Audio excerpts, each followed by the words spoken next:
Para sa dugang nga mga balita, sa Negros kag Panay mangin kaupunta si Adrian Prietos. Adrian?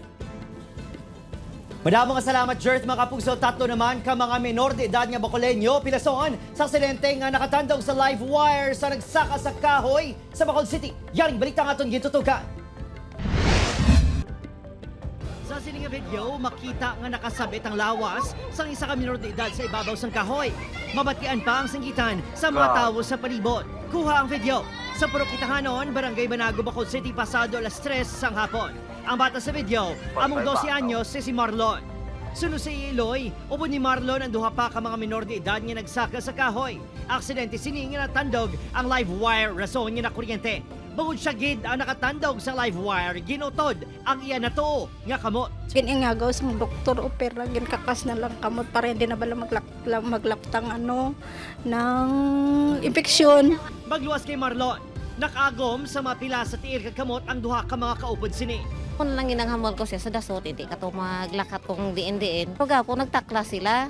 Aminado maupo ni Marlon nga masami sila nagatambay sa ibabaw sang kahoy. Digto mi dan perme ka pa nandong mo digto mi perme ka tambay. Gulpi lang ro nagbirek akong lawas, amon lawas. Tapos nalipungan ko wala no. Wala kami kabalo. May wire gali sa kilid yate na kaptan niya. Sip tingala na lang kung nagtiskog na sa ate, pati ako nagtiskog. Ginkumpirma sa Negros Power nga ilalinya ang natandog sa bata. Kay sa aga, gintapas na ang parte sang kahoy nga nagatandog sa ila mga linya. May lang kasi siguro sang pag-clear sang kahoy, ang weight sang iyang alawas amo nang nag-cause man nga naghilay ang sanga pakadto sa linya. Nakahigda sa may sanga, may lang gani kay hindi fatal bala. Mahatag man ang power distributors ang bulig pinansyal sa himata sa mga pilason.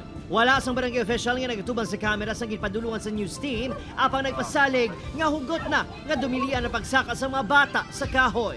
Opo, Kiril Casillo, Adrian Prietos, 1 Western Visayas.